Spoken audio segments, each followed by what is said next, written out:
My name is Gary Butterfield, he, him. My name is Kay Ross, she, her.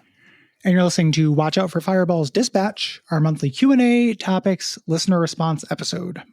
Yeah, and this, the day this releases is Thanksgiving, Gary. I actually have something to talk about here at the start. It is Thanksgiving, and we're going to be doing a sale today through, I don't know, let's say Tuesday for Cyber Monday or whatever. Use the code on the Patreon, Duckfriday25 to get 25% off on a new membership if you've been looking at it, or I believe we can make it apply to gift membership. Check the post to be sure. Yeah. It's we're participating in Black Friday and Cyber Monday, or you could just say these are just arbitrary days we picked. Yes. Yeah. You know, people are in a spending mood. It's a fun weekend. Yeah. You know, give your fiance the gift of a 1-year membership to Duckfeed and then get divorced. It's the most beautiful thing you can do. Yeah. If you're listening to this where your spouse can hear us, the bills do, but we're going to make it easy for you. It actually counts, but you get 25% off. Yes. That's and spread the word. You know, if anybody's if anyone's thinking about it and this is the thing that tips you into it, go for it. Please. Yeah. And we're going to start answering questions you have here. Kay, why don't you get started here? I'll get started with Chapel in Game Questions, who says, outside of survival horror classics, what are some other series that would do well with a Resident Evil style remake series? Less from a gameplay perspective and more from a reimagining of sacred places kind of thing. I think it might be cool to see a reimagined, less abstracted Ocarina of Time, for example. What could those maps and temples look like if they had modern detail and realism like the remakes? That's an interesting question. Yeah. I don't know. Like I part of me, that era for me, just that era of stuff where it's kind of empty and weird. I kind of like that. And if I imagine adding clutter to it, it sounds bad to me, but it might just be my imagination. Like I'm just imagining a bad version of it. And that could be a failure on my part. Yeah.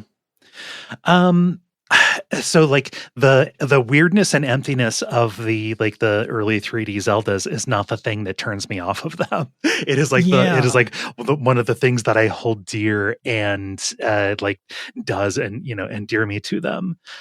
So yeah, I think that I've got to like, as far as a remake. It's hard to say I would want a remake as opposed to like a new modern entry in a thing. Like, what if Capcom decided we're really going to go all out on a Breath of Fire, right? Like a reimagining, like a soft reboot. Yes. You know? Yeah. Yeah. I can see more things that I would like that for. Yeah. So like, as far as like a remake goes, and then, the first person shooters, like Halo gets remade every 3 years. Like that seems, I don't know. I'm the wrong person to ask about this because I am generally most in favor of just going and playing the original thing. And the exceptions to that, like where I enjoy Demon Souls and the Resident Evil 4 remake, and the RE1 remake, it's not primarily because of adding that detail. I like that detail. It's a nice little different way to look at a thing, but for any of those games, I would not feel put off if I only had the original. Like I love RE1 make like quite a bit, but if I still Resident Evil 1, I still love. You know, that added a lot more than just detail, changing holy spaces. That added a lot of encounters and mechanics. Yeah. I guess, I'm a mechanic cuck at the end of the day. Stuff like that kind of detail, I like it, but it's just extra. Yeah. So, like if we got Resident Evil 2 in a Resident Evil 1 remake style, like, in the interim, I would have been a pig in shit. Right. Yeah, I would, day and date. That'd be great. Like I would play the shit out of that. Yeah. But now that we skip past that, I don't know. And if they wanted to do it, go for it. Yeah. I'd still enjoy it. Dylan asks, Do you have any games perennially on your installed games list, regardless of whether or not you play them? I'm a huge fan of Roller Coaster Tycoon, which I've more or less been into in some capacity ever since it came out in 1999, and it's always the first game I download when I get a new computer. Even if I don't play it for a couple years, I kind of just like seeing it there. Yeah. Yeah, I basically don't uninstall any of the old CRPGs that don't take any space. Like when I'll get the itch to play Fallout, it'll go on my computer and then it never goes away because it costs nothing. Yeah. I basically have those and then the early Baldur's Gates just like kind of on my computer in case I get the itch. Yeah. Pretty much the same. I only uninstall really big stuff because I just don't like rearranging the fridge that much. Yeah. But yeah, no, I generally have, it's just a bunch of like break glass in case of emergency thing. Like if I'm ever having just like a shit enough day that I will want to, that I will decide this is when I pick up Crusader Kings or dive deeper into City Skylines, like that stuff right there, because the gap between starting the download and finishing the download might be enough for my mood to get better. Yeah, to recover. Yeah. It's the same way in like real life. I oftentimes bemoan the lack of a fast-acting antidepressant, and then realize what that is like cocaine. Yeah, like they exist, or ecstasy or something like that. They're just street drugs or fast-acting antidepressants. You can take something fast that just puts you out, but if I just want to not feel sad, the best they can offer is nothing. Yeah. If you want, you could feel nothing. And things like that. So if I don't have that fast acting antidepressant, installing will be enough time. The other answer is Doom 2. Doom 2 has been on my computer, every one of my computers forever. And I do poke at that from time to time. Like I will play E1M1, I don't know, twice a year. Yeah. Just the first few levels of that and just like, oh yeah, that's Doom, baby. Yeah. And just the warm, syrupy embrace of Doom 2. Yeah. Very much so. Dominic writes, "Hi, Gary and Kay. First time, long time. I've recently been getting really into grid-based dungeon crawlers. Grimrock, Might and Magic, Eye of the Beholder, etc. All bangers. I've been enjoying Anvil of Dawn, which seems to be less talked about these days, and also just picked up The Quest by Redshift. Painfully generic name, but the art is beautiful and the general flow of the game looks very promising so far. Just looking for some recommendations and wondered if you folks have any personal faves in this genre or games that you consider to be must-plays." Then they say some nice stuff and thank us. Thank you. Thank you, Dominic. I don't have anything. I don't think I have anything that you haven't mentioned, but I will +1 The Quest. Okay. That was an early game I played on my iPhone and played it on my iPod Touch. And that's really neat. It's like kind of like somewhere between Morrowind and the one that came like Redguard or whatever, the one that came before it, but on a phone. It's real neat. Like The Quest is cool. Yeah, it's on Steam as well for like $10. I'd never seen it on a computer or a console, but it makes sense they would go there. I played it always as a phone game. Yeah. I mean, you mentioned the ones that I have experience with in there, classics of the genre. One that I have kind of like had my eye on for a little bit and that Jala has talked up quite a bit is Cyclopean, The Great Abyss. That's that monochrome one that is based on the Dreamlands stuff. Nice. Yeah. Yeah. So it's Lovecraft, but like weird non-mythos Lovecraft. Yeah. The other left field thing I would say is if you like that form of dungeoneering, Phantasy Star 1 is a good version of it. Yeah. Like good music, good aesthetics and stuff. It's the character growth will be shallower, but you will, you do get to do that grid-based dungeon crawling. Shit, speaking of stuff that you keep installed, I don't know that I keep it installed, but like, fuck, I am constantly just like on the edge of doing a Grimrock 2 replay. Same. Yeah. And finally beating Grimrock 1, which I've never actually beat. I've just gotten close. I don't like it as much, but it's still good. Still Grimrock. Carl Starl asks, the auto shooter survivor-like genre seems to be having a mini moment. I was wondering if you two had tried any. I've sunk a couple dozen hours into Vampire Survivors and Ball X Pit, and I sort of hate myself for it. Are these just glorified mobile games, or do they have some redeeming qualities?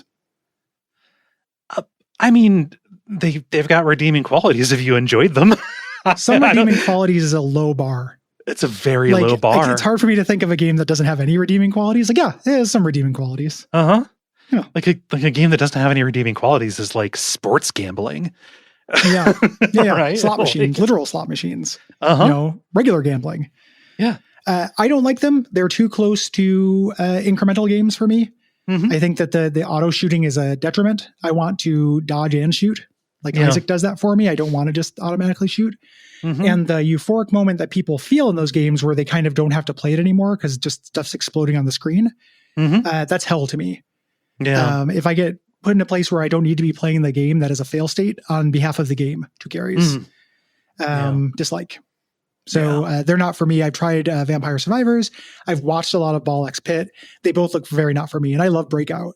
Like the actual basics of Ball X Pit I would like, but I've looked at it and enough people have told me that it is more Vampire Survivors than Breakout. So yeah, they're not for me. Yeah, people have been really, really heaping praise on Ball X Pit, and it does not look like it's for me. Basically, my opinion on these, like I got Vampire Survivors when I got my Steam Deck, and then like over the course of like 4 days, I put 12 hours into it or something, just kind of compulsively playing while I was watching other stuff. And then I was like, I get it. I've got it. So unless something really comes along and shakes it up, I am not looking for more of that, I guess. With roguelikes, I have to enjoy the run. Like my understanding of Vampire Survivors is a lot of the depth comes from unlocks that are obscure and trying to find them. But the process of doing that, an individual run of that game is not fun to me. Making the drafting decisions for items and stuff and doing the build craft can be, but what I'm actually doing is never fun. Yeah. Like I have to have both. You know, it's the reason why I can play Monster Train 2 over and over and over, or Isaac over and over, because I'm not just doing it to unlock things. Like each individual game is fun. It is a unit of fun. You know, for me, like same thing with Gungeon, right? Yeah, a unit of fun. Like I need to have a unit of fun. I don't want to just do the build craft stuff in between. I hate incremental games. Holland writes, the announcement of the Night Rain DLC today made me think of your episode covering it. I know you two didn't enjoy it, but you both mentioned trying it more in the future. Just curious if you had put any more hours into it after the quality of life updates, and if so, what you thought. I wasn't really liking it for the first few hours, but it started to grow on me, and I've put in about 50 hours with my co-op buddies. That said, playing with randos is still not fun for me personally. Overall, I like it, but Elden Ring with the seamless co-op mod still beats the pants off of it as far as having a good time with friends goes. Yeah, thanks for writing. I have not put any more time into it since we did that episode. When we did that episode, I beat the next boss, the third one. Yeah. So I done the 3-headed dog, the ugly dragon thing, and whatever the third thing is. It's good. I'm having a hard time remembering which one it is because I've watched all of them. Yeah. As a thing. I don't have a group right now for that kind of thing. And I hate that concentric circle. Yeah. Like, I don't know. There's something about running around at a frantic pace, trying to do drafting that also sounds bad to me. Yeah. You know, and they got me this trailer. They showed Artorias. I love Artorias. The idea of fighting Artorias in the Elden Ring engine is compelling to me. Yeah. You know, I would like to do that if I could just do it in a vacuum. Yeah, they can mess around and hang as much stuff off of it as they want to and make some tweaks. Still at the core of it is that shrinking concentric circle and the complete undercutting of why I want to play these games, which is to explore and conquer a space, right? Yeah. Yeah, and I've already explored and conquered that space. You know, maybe someday there'll be the mod that gets rid of the circle. You know, let me explore those 4 like dungeons they introduce. And just put them in a row, and it can be a couple hours long. That's fine. Yeah, you know, I don't want to feel hurried. I don't want to feel anybody rushing me along, other players or the game itself. Yeah, it's in general too. It's not. It's something I don't like very much in games. Yeah. Like I'm trying to think of a game where I really enjoy time pressure specifically, and like sometimes it's necessary to make something not boring. You know, you have to have a time pressure for things. But escaping from the throne in Baldur's Gate 3, right? Yeah. Or like escaping, from Metroid, something like that. Like time pressures can be good, but if it's a central mechanic, that's just something that doesn't jive with the way I like to play games. Yeah. Personally. I'm glad people like it, and I'm looking forward to watching people do these new bosses, and I'm looking forward to seeing the new bosses because they are cool to look at and see kind of how they work. Yeah. I don't know. Maybe I'll over the holiday I'll give it another try. But I imagine running into the same walls. Yeah. Matthew says, I deeply miss old graphical workarounds. My favorite thing that can never happen in a game visually is when a still image background turns into an FMV so that something cinematic can happen. Watching the plant explode in classic Final Fantasy VII will always make me happier than high-fidelity explosions of Final Fantasy VII Rebirth. The FMV crime scene backdrop in Parasite Eve 2 that plays as you push the D-pad forward is one of my favorite things to happen as a game. What is a limitation of game design that you wish you could bring back? The classic dispatch problem where the example given is so good. Yeah. I mean, or the other classic dispatch problem where I feel like my answer is stock, and it's text instead of voice acting. Like that was a game design limitation that I think made for better everything, basically, with like only a couple exceptions. And then you get to stuff like, I don't know, like older RPGs where we didn't want to model an entire town, so we made it into a menu. Yeah, shit like that. Yeah, I like that. I guess also you could say a restriction is not throwing in everything. Yeah, we were doing Wasteland 3 for the show, and that has a whole crafting system that I don't feel like it's not as egregious as some of the crafting systems we've done. But I don't think it needed it. And if it were an old Wasteland game, it wouldn't have had it. It feels like, well, we got to have crafting because it's a video game. Like I would like to add that restriction back. Yeah. We don't have space for it. It's crafting. Shit, we can't do it. Yeah. No. So sorry, I don't have a satisfying answer for this one. We ended up answering it like 4 times. I think we gave like 4 or 5 examples. It's a pretty good answer. Okay. All right. Yeah. That's a satisfying answer. Come on. Oh, yeah. I don't know what satisfies Matthew.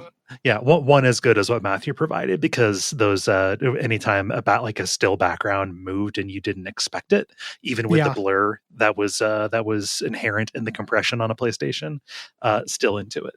Very charming. Yeah. Skylar writes, we get a lot of reboots and reinventions of game series these days. Some are soft, the new Hitman trilogy, some firmer, modern God of War, and some completely start over, like Tomb Raider. Then there's whatever Resident Evil is doing.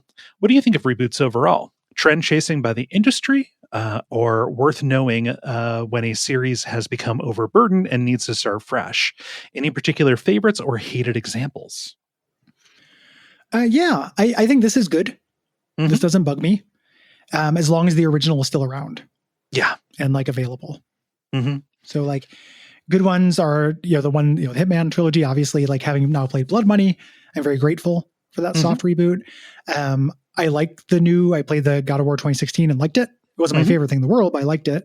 Yeah. Glad it exists. It does different things than the old ones, and Tomb Raider 2016, also liked it. I like it more than the old Tomb Raiders. There. And then like Silent Hill 2, I didn't like that much because I don't feel like it needed it as much. It didn't add as much that I cared about. It had some stuff, but if it doesn't bother me, its existence, glad I played it. I just wish that every time they did this, you could choose a thing in the menu and just play the original emulated as well. It does feel a little bit like there's a generation wall. After which the reboot just isn't necessary or doesn't work. And I'm thinking specifically like the 360 generation, and very specifically like the Dead Space remake. People liked it, like people talked about it. I played like the first 2/3 or whatever, and I could see some things that had changed, but I had not it just felt exactly the same to me. Like if Silent Hill 2 felt unnecessary, the Dead Space remake felt like double, triple unnecessary. Yeah. That's a rough stuff kind of thing too. I also don't like that. It doesn't. They very rarely offend me though. It's like I'm okay. Like I'm not going to play it. That old one's fine. Like generally. Yeah. So they don't bug me. Should we move on to other questions? We have a lot of game responses this episode.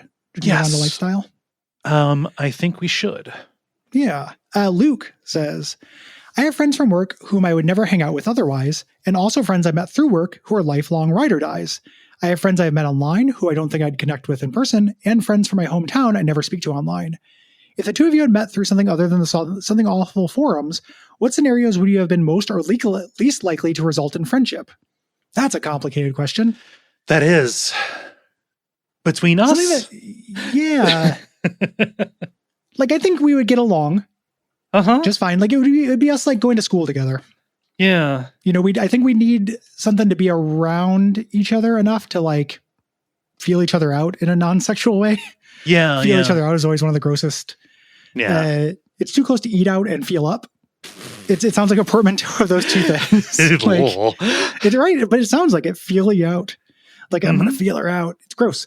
Yeah. Something that me and Will keep talking about that comes up on Guppy is like whether we would have been friends in high school. Oh. And like our big thing is like, we were both assholes. Like, I was an asshole. I was real prickly in high school. And he was real prickly in high school. So I don't know, but like a little bit later in that college age, sure.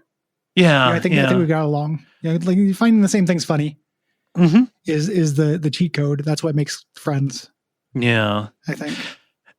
Friends. And then like, I don't know, any number of friends that I have. I don't have very many that I've not met through this or through work right now, but like there needs to be like an intermediate, like there needs to be like, what is it in like metallurgy? There needs to be a flux, right? Like some kind of buffer or intermediary to accelerate it. And so like, I don't know, you and me in high school, like I was less prickly than you, most likely. I don't know. It's hard to think about. It's hard to remember exactly how I was in high school. But yeah, and I think just like, if we were in proximity enough and both of us liked the same shit, we probably would have talked and gotten along. Yeah. You probably would have been put off by my theater and choir shit, right? I was friends with a bunch of theater people. Okay. They were, in my memory of high school, was that they were pretty disdainful of me because I was not involved in shit and I was a poor scumbag. Like, I looked like Pigpen kind of during portions of high school. And I think that is my memory of it. It was me yearning to be friends with those guys because we had something in common and them not liking me. Oh, who knows how much of that's fucking real though? Memories are fake. That it could be a self-serving imagining of what happened. It could be, I think tons about the 30 Rock episode where Liz Lemon thinks that everyone was shitty to her.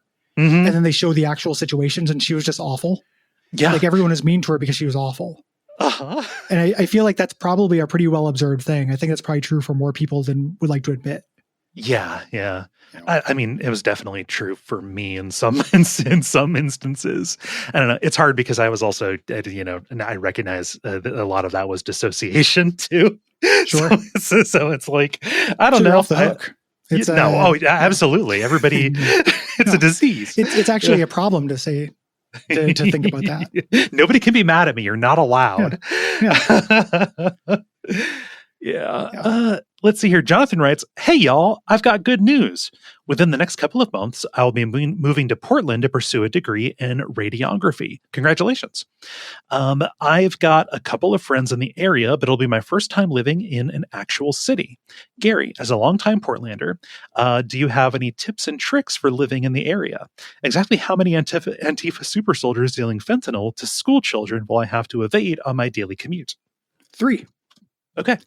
Kevin says, no, just kidding.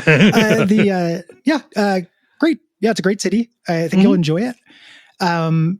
Generally, like in terms of tips, I don't know, like Southeast is the coolest quadrant. It has the most stuff going on. I think it has the most charm. Probably followed by Northeast and stuff. Might be about it. Be careful one-way roads if you drive. Yeah. There are a lot of kind of nonsensical one-way roads. Around. It's a frustrating city. I imagine I've never driven in it, but like in terms of navigating, there are parts of it where the grid just decides to go diagonal for some reason. It's pretty rare, but that does happen a couple times. Like there's a couple diagonal streets, but mostly it's a grid. Like mostly it's pretty easy. It's a grid of numbers and then letters in alphabetical order. It's easier to get around than like Cincinnati, which is a bunch of mini grids that are connected in nonsensical ways. Yeah. Mostly easy to get along. The other thing I would say is when you're out here, pay attention to the surrounding areas, which are pretty nice. We have a couple like very charming small towns. If you head south to Oregon City or south to Milwaukee, those are both really nice little towns. And it's Silverton is cute.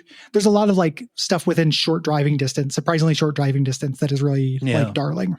Or even parts that are within the city that are seemingly they're just kind of like pretty cordoned off from it. Yeah, it was literally what I was going to say. Like going up to like the northwest, like up like toward the River Bay kind of place. Yeah. St. John's is basically a city within a city, but it's really cute. Mm-hmm. But have fun. It's good. Yeah. I assume you're at OHSU, which I've heard is a great place to work. Nice. So maybe not, but I that's where I would guess. Mm-hmm. I mean, if this is your first time, if it's going to be your first time living in a city, boy, really take advantage of the public transit if you're in a situation where you can. That is something that I am most looking forward to having access to as somebody who has never lived in a city with transit. Yeah, the transit there's definitely cities with better transit. Like crosstown buses are a little bit difficult. Mm-hmm. They're not as frequent as I would like going anywhere other than downtown from the different things, but you can make it work. And frequent enough service. The bus is not scary. Don't look at next door. Yeah. The worst thing that's ever happened is like somebody's having a bad time and I can ignore them. Yeah. Like that's true of the fentanyl super soldiers too. Like you look, when people talk about it, and they're trying to reckon with the real problems in Portland, not just like the president's deranged imagination. Mm-hmm. Like you have to walk around somebody sometimes. Yeah.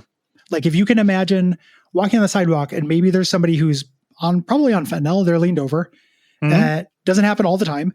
But you have to walk around them. Mm-hmm. If that doesn't sound like fucking Mordor to you, you're fine. Yeah. You just walk around them. It's nothing, Yeah. Like the worst that I've ever seen it has been there are like, okay, this side of the street on the sidewalk on this particular block is claimed by a lot of tents and stuff. Yes. I can avoid that. I can like not be in that person's space. Yeah. I can cross the street because that's their house. Yes. It's such a small ask and people act like it's the end of the world. Yeah. And that's only been in like localized parts of town as well. Yeah. Yeah. That's not everywhere. So yeah, I think you'll enjoy it. Mm-hmm. That's real nice. Yeah. Kevin says, one of my favorite side conversations you had was when you both went into details about how tall you both were, and same for most of your friends. I remember dying laughing at the time. Question now for Kay. Do you feel the same height makes you now stand out more as a transgender person, or do you have more of an F-it mentality about it? F-it mentality. I briefly dated a cis woman who is like taller than me. Oh, hell yes. Yeah. Like congrats. Like, yeah. High five. Yeah, she played basketball in high school and stuff, and that was cool. But also, fuck it. I can't change it, so why would I worry about it? Yeah, I think that's the right attitude. Like, if you can't change it, why worry about it? Yeah, they've also invented a tall woman. Yeah, yeah. It's a thing. Yeah. Jordan and Maya say, hey there, a kind of deliciously evil question. Which individual have you gotten the most schadenfreude from being deplatformed or milkshake ducked? In an era where there are evil individuals abounding without consequence, who are you happy got karmic balanced? Amanda Palmer. Yeah. Like, she's less evil than Neil Gaiman, but I didn't have it out for Neil Gaiman. I find Amanda Palmer really irritating. And her aiding in that sex trafficking and reading that story, I was just like, yeah, I got to do the smug. Like, I never liked her. While not actually making light of what happened. Like, Neil Gaiman's worse and more culpable, even that story. But in terms of people who I really didn't like who got in trouble, that's my favorite. Yeah. I mean, this is recency bias, but and also it's just a politics, economic school kind of person. But Larry Summers, just a Harvard president guy, just a constant goes on television and talks about how good things are not possible because of money, kind of things. Like, he was the guy who was most responsible, or took the most credit for like Obama not going after any of the banks or the bankers, like to put anybody in prison. Like, he was a huge part of that, huge letdown. Him getting outed in the Epstein emails that recently came out, and him like just yesterday or today, like stepping down from his position at Harvard and like needing to disappear from public life. I'm really happy to see that ghoul completely discredited. Yeah. Yeah. Yeah. It's not good to be in the Epstein files. No, it's not. He was Not good behavior. This is the guy who, like, in 2017 or 2018, well after the conviction, like well after it was known that he was a pedophile, was like asking him for dating advice, and B, he was caught asking for advice on how to start dating a younger student mentee, somebody he was mentoring. She was an Asian woman who he had nicknamed Peril. He asked Jeffrey Epstein for advice on how to do that? On how to date a student, yes. Was Woody Allen's phone busy? Woody Allen was out of the country. Yeah. Yeah. Woody Allen was off fighting the Cree. So he couldn't do it. Jesus. That's nuts. Yeah. That's very funny optics. Yeah. And as much as I wish that it was, he didn't do that to that person or anybody else, as much as I wish it was his actual like policy shit that got him excommunicated from public from polite society. Still very happy to see him just have like personal Ragnarok happen to him. Later, buddy, eat shit. Yeah. Yeah. I like it when people who I think are bad people feel bad. Mm-hmm. I want them to have bad days and not enjoy themselves. I don't like them. I want them to have hair. Yeah. They're not cool. Yeah. Like I feel that very, very strongly about a lot of these people.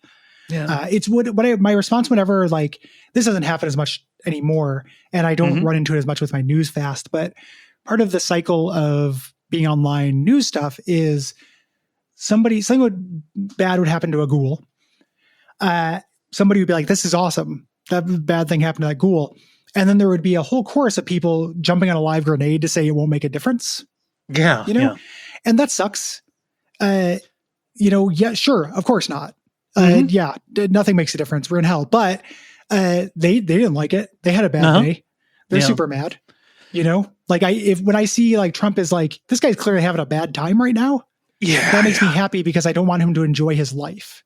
That is what I'm going to settle for in the wake of other things I would prefer. Yeah. Every little bit of misery that he experiences is close to balancing out, not like a global, scales, but my personal scales. Like, no, shit, dude, you're making people I love miserable. He's got a lot of room for misery. Yeah. Come on. Andrew asks, Kay, I've heard you mention that you're moving. Can you share your thoughts or plans? Obviously, I don't want any details that would dox you or anything. I've moved across country twice and may do it again. Just wondering if you decided, is it an idea, etc. Big moves are exciting, and we just want to hear about it. Wink or no smile. I'm not sure what that. Yeah, it's the closed eyes smile with like a blush, like it's content. I think it is the contented smile. Yeah. Okay. Yeah, I've never understood what that one represents exactly. Mm-hmm. So like I'm gonna do it. It's just a matter of finding the place that is going to be available at a time when I can actually do the move. Right now, with the holidays coming up, little bit of a I'm not going to move during the holidays. That sounds like a nightmare. But like after the first of the year, the big problem is like apartments are not listed very far in advance. So like everything that is shown now is stuff like, oh, it's available now, and if you want to hold it for when it's going to be available, it's just ridiculously expensive. Like it actually raises your monthly rent to do that. It's not just like you pay a small fee. That combined with like algorithmic pricing shit has made all of this search very fraught. But I've identified like 3 or 4 apartment buildings where when the stars line up and I can get like a month's notice to like arrange movers and stuff like that to have it not be very expensive, I'm gonna do it. Like I'm also at the point where I'm like putting not like mission non-critical stuff in boxes and just trying to purge as much shit as I can. So yeah, that's that is the short of it. To Portland is where I'd be moving.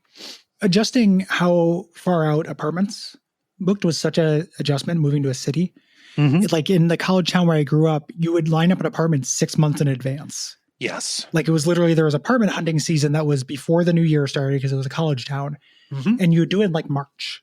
Yeah. And then when I moved to Portland, I kept trying to get things done in advance because it makes me feel more comfortable. You know, it's like, oh, I know where I'm going to live, and had to realize like, no, it's not that unheard of to do all of that in 2 weeks. Mm-hmm. You know, and that was a big adjustment. And that's why I'm like, it feels like I'm doing it ass backwards, but I'm like getting as much shit in boxes right now as I can. So when it's time to strike, I can just fucking go. Yeah. That's literally how you're supposed to do it. And it just takes a while to get used to. And then once you get it, it's okay. Yeah. I like having hard questions answered with plenty of time. And that is just not in the books. Yeah. Yeah. What does Nolan say? Moving on to media questions. Movie cliche time. While walking carelessly, you have just bumped into a parked motorcycle, causing it and a dozen other bikes to fall over like dominoes. The bikers are none too pleased. What song do you use for your comedy getaway music? My choice, The Heat Is On by Glenn Frey. And that is really good. That's a really good getaway music is an operative word here because I keep thinking of Pee-wee. Yeah, like you charm them. Mm-hmm. You know, in media, like you do a like, here's a rendition of My Ding-a-Ling, and the bikers are all like, this slaps. We're going to defend this person from criminals and be his personal army now. Like, like happens in Pee-wee. Yeah. The Heat Is On is great. Maybe the whatever that instrumental song is from Footloose would be good. Yeah. You know, or the theme song to Staying Alive, the sequel to Saturday Night Fever. That song is also very funny for this sort of thing. Yeah. That might be a good one. Yeah.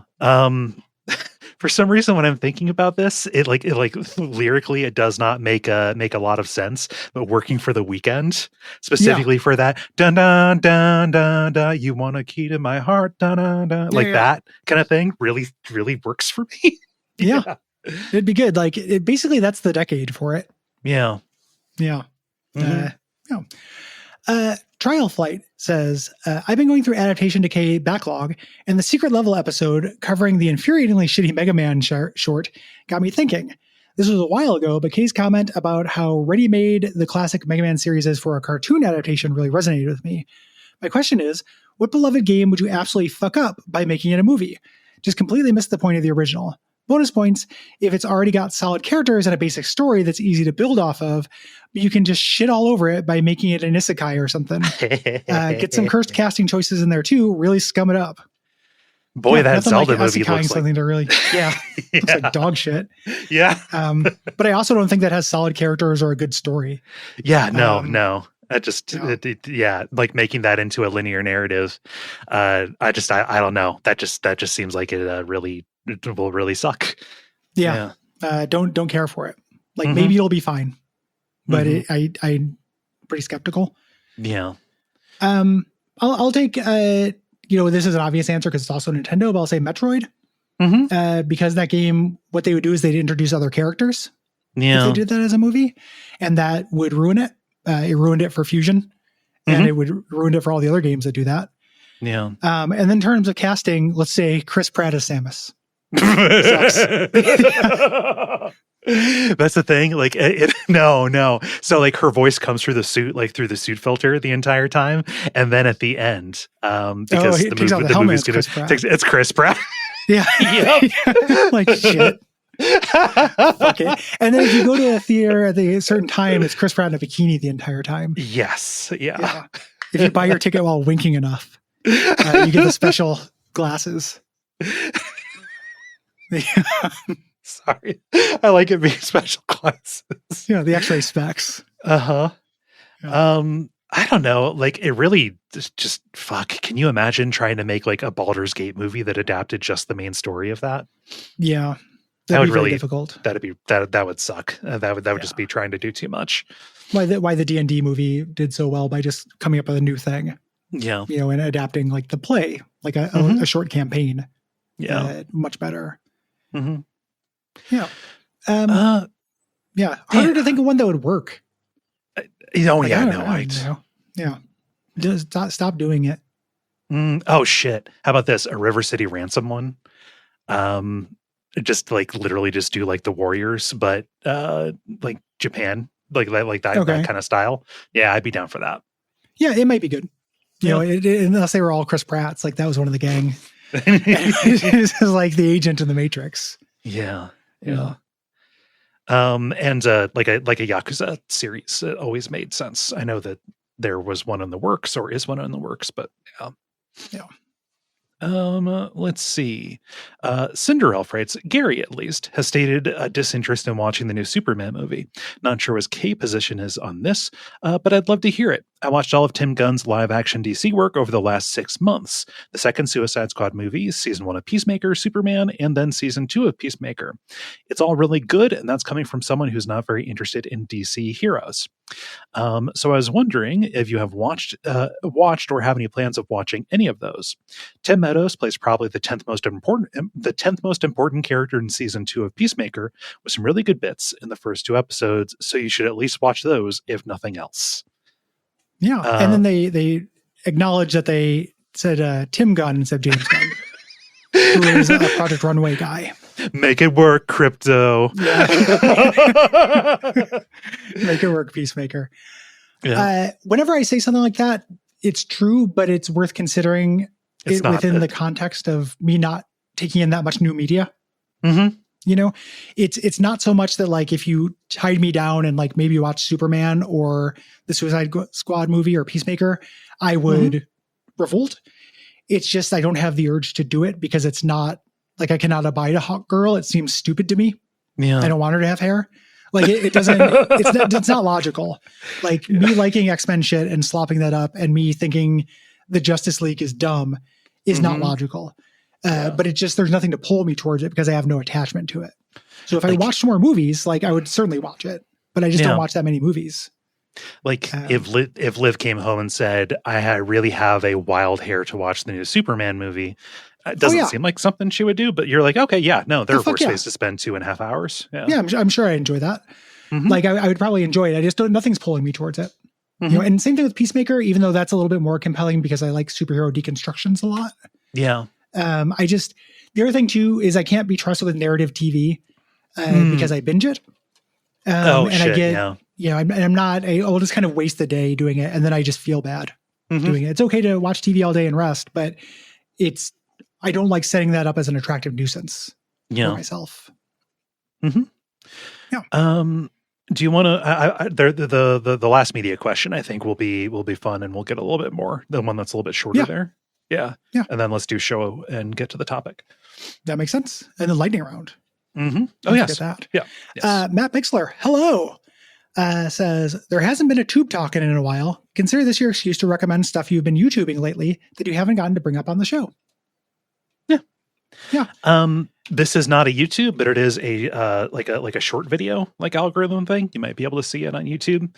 Everything's cross-posted everywhere. There's a creator called Milk House that posts daily crow challenge videos. Okay. I bet that's on YouTube. Yeah. He's just a guy that speaks in a very pleasant, deep voice that, has one of those little bird feeder, like platform things where he puts out like little, like puzzles for the crows to get their treats and stuff. Mm-hmm. And they're formatted very entertainingly. Like all of the crows have their own little names, like there's there's Tugboat, there's Flatbed. And whenever the crow whenever a crow shows up the first time, he goes, oh, look, the crows are here. There's a little animation, just very cute. I like the personified little crows trying to figure stuff out. Yeah. Crows are nuts. Yeah. Like learning what they can do with that. Mm-hmm. I recently started watching videos again by Z Frank or Zafrank, who does kind of humorous animal science videos. Mm-hmm. Me and Liv will watch a lot of those. I love learning about animals. Animals are a big part of my YouTube. Yeah. Like he did one on stingrays. I don't think I realized that they have a skeleton inside their fucking flaps. If you haven't seen a stingray skeleton, Google that shit. It is the empty man I've ever seen. Holy shit. Fucking scary. Oh my God. They're horrifying. Everything they do is horrifying. They have like Some of them have teeth where they just pull up like a bunch of crabs, chew on them until the meat's gone, and then hawk up their shells. Yay. Animal life is miraculous and terrible. Oh, it's monsters. And I love learning about monsters. The other one, and I don't have the name for this person right now, so I apologize. I don't necessarily recommend it, but I've been watching, there's a guy who is playing through every Simpsons game in order. Oh, and he's taking them seriously, way more seriously than I would. But he's like, I'm going to beat all these. I'm going to talk about what they do. And it's like Bart and the Beanstalk. It's weird. Escape from Camp Deadly. Things you didn't even know happened.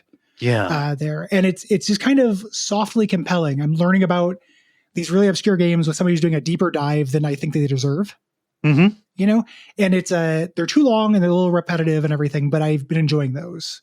Yeah. He's right now, because Simpsons went to Fortnite, there are a couple things he's had to break his order because they're limited time events. Like when Tapped Out was going to leave, he did one on Tapped Out. He's playing Fortnite now, Simpsons Fortnite, which he's considering a Simpsons game. So I'm going to check out for a little bit, but he's going to get into PS1 pretty soon. I want to see all that shit. I want to see Simpsons wrestling. I want to see somebody try to do that.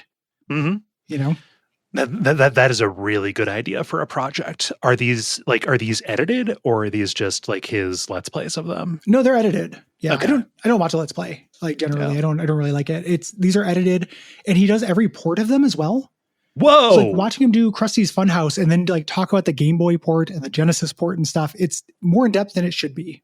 Like I love it when somebody pays more attention to something than it deserves. How many months did he spend just on Bert versus the Space Mutants? Because that was on fucking everything. I don't know. Like, I don't know how long it took him to make it. I came to him late, which is nice. When I came to him, the most recent thing he had done was Tapped Out. And the most recent thing he had done on a console, I think, was the Itchy and Scratchy game. Okay. Which, But like, there's an Itchy and Scratchy mini golf game for Game Boy? Yep. Yeah. Like, it's weird. Like, I love that kind of obscurity shit. Yeah. Let's see. Moving on to show questions. Jeremy says, with Kay possibly moving out west, are you entertaining the thoughts of recording together in the same room, or would you be staying remote? We haven't talked about it, but I assume that we're mostly, at least initially, going to stay at home. Yeah. At some point, I do like the idea of having a location, but I don't like the idea of spending money on it. Yeah. It would be a lot of expense for nothing that would add that much, for just something that would be neat. Yeah. Like when I'm looking at places, I am like considering, okay, this is where I can have a dining room where I could do like a breakout, like with the Rodecaster Pro thing that I have here. Just like, okay, I take that in there, and then for like a special thing, every once in a while or whatever, have you come over, like something that doesn't require referencing. Or get like a Nick and Brayton. Like kind of crimes of opportunity. Yes. Things like that. Easy things. Yeah. But for regular everyday stuff, like doing things in person, we're looking at the outlines the whole time. At least I am, Yeah. So that would be difficult in person. But if it was, like the odd object suffering, I think that'd be perfectly fine. Yeah. Like special things, or like, if it just comes up. I think I enjoy being able to roll out of bed really slowly. Yeah. And just kind of crawl up to where I record and not like get ready to leave the house before I do work. Like I like doing that after work. It fits my lifestyle real well. I also have to, something that is a concern is, do we want to change the energy of something so much that it might, like, we might not be good at it? Yeah. We'd get there. It would just take a little bit. Like we talk in real life and we're okay. Yeah. Like we have interfaced, and we also recorded episodes in person. They're fine. No problem. But like, I think it would be fine. It's just whether there's a reason to do it, to change it. The biggest thing will be time stuff, and it will mostly work out in your favor, I think, because you prefer to record earlier. Yeah. So recording at, we typically start recording at 11 a.m. PST, which is 3 p.m. for you or 2 p.m. for you? 2:30 was when we started today for me. Yeah. So, if you want to get your stuff done earlier, that will help. And if you wanted to go still at 2:30, that'd be fine for me too. Yeah. One of the perks of being in the same time zone will be like getting rid of that. Like, it is weird to, just for my entire professional life to have been like, late afternoon and early evening is all this. It might be neat to have an afternoon. That'd be fun. But it'll also be really nice when we have guests. yes. Like if we ever have a third on for something, that gets complicated with Kay and I being in different time zones. It's already complicated, but it gets more complicated. So that'll be easier. Yes. Yeah. Lamborghini Pig, I understand it now. Lamborghini Pig says, this might come out of left field as it refers to a one-off comment from your backlog material. To Gary, years ago you referred to something, I assume negatively, as a Coheed and Cambria fuck corridor. Could you elaborate on that?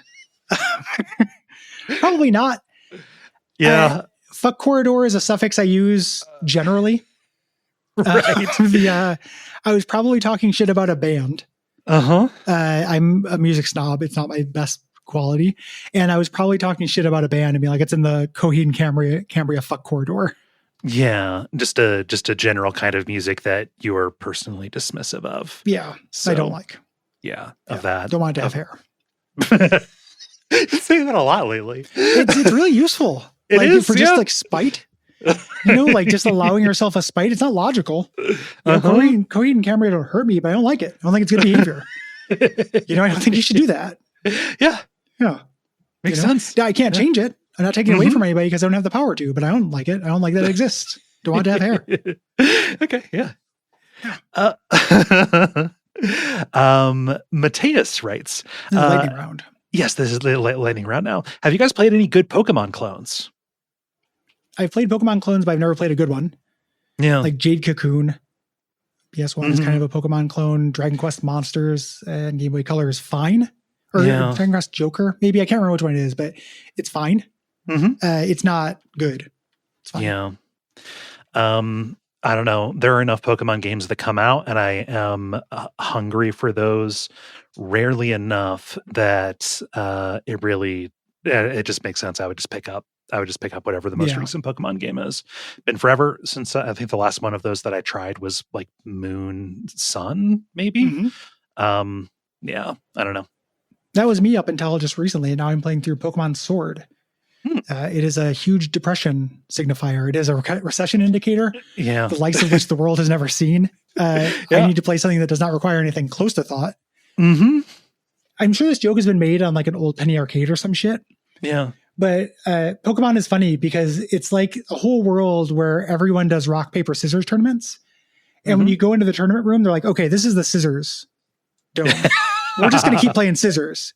You do what you want with that information, but we're going to play scissors the whole time. Yeah. Take whatever you want from us. It's not tactically sound. If you can sound. make rock, you win. So we're scissors. We're just going to do scissors. Yeah. We like them. We just think they're neat. Yeah. Every lock to and within my house is going to be one particular brand, and I make sure that they are all the same. They're all keyed the same, and then I put the number for what that key code is on like a decal on the front window. And I scatter that key all over the world. Yep. It's harder not to get that key. So if you want to, you can just come in and just play rock and just take out my whole fucking team. And I'm going to glaze you for it. The whole world is going to glaze you for it. It is ludicrous. But I just wanted fucked up little dudes. Yeah. I got a Vespa Queen. That thing's scary as shit. Love it. What is it? I named it. It's a combi. Okay. It's what combi turns into. If you get a lady combi, she turns into a queen bee, like Eldritch Lady of Pain looking thing. Oh God. The abdomen kind of looks like a dress. Yeah. Is that a play on is that a play on Vespertines? Yes. For the Bjork album? Okay. Probably not the Bjork album, but probably what the Bjork album was referencing. Oh. Kezia says, hey G&K, bad news. Duckfeed stock has never been worse. Luckily for you, I had the perfect idea. A cereal tie-in. What's your flavor? Any gimmicks like marshmallows or toys? If I put toys in the cereal, we're going to be sued immediately for choking hazards. Yeah. And marshmallows in cereal are not marshmallows. Those things are a weird secret third thing I don't like. Yeah. The Amish store a couple towns over for me that I sometimes go to for jams, they sell just loose cereal marshmallows, and it is a constant attractive nuisance. Yeah. For me, I actually like a marshmallow, but it's a texture thing for me. Yeah. Like the cereal ones are just little crunchers. I'm not as into. I don't know what the duck feed cereal would be. I think no marshmallows or toys. We could put exclusive wave files in it or something. Yes. You get a dot FLAC. No, every box comes with a dot FLAC. We encode the cereal pieces so that when you pour milk on them, the snapping and crackling and popping does play our voices. Yeah. Or like the theme song. Yeah, talking about piss. Yeah. Yeah. Talking about piss or like Dragon Quest 6. Mm-hmm. Depending on which cereal you get. Yeah. Yeah. Abject Sufferos. Yeah, it could be little skulls, little fireballs. Yeah. Yeah. Yeah. It aesthetically is easy to do. I want to make Burnzos. Yeah. I love Burnzos. Vespertine primarily means of or relating to occurring in the evening. Okay. Yeah. Didn't know what that word was. Mm-hmm. Let's see. David writes, you get a game genie wish that allows you to magically fit in any one game that you haven't played into your schedule to play for fun. What do you pick? This is fucking Here Comes the Airplane for podcasters who play too much. Yeah. Well, it's also, we're coming up on winter break. We're coming up on the time of the year in which I do that. Mm-hmm. Yeah, that's a good question. Part of the actual answer for winter break is I'm going to try to play Indiana Jones. Yeah. But that's short. For this, if I'm just going to magically do it, I'd want something like very long and involved. Mm-hmm. It would be something like Underrail or something like that, like kind of crunchy and long that I haven't had time to sink into. Mm-hmm. To like play RimWorld enough to get good at it. Like you can play it and get it within, a couple tens of hours. But like to get good at it, to where you get like really cool stories and can do stuff like really intentionally.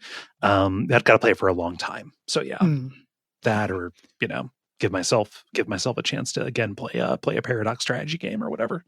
Yeah. Abram says, good news. The Duckfeed compound is finally real. Bad news. You need venture capital, and they're installing 2 people on the Duckfeed council as a stipulation. Wishmaster news. The venture capital is coming from an organization from a video game, and the 2 people on the Duckfeed council are video game characters. What organization bankrolls Duckfeed, and what video game characters do they install on the Duckfeed council? Bonus question. Does the RPG mini golf escape room still get built?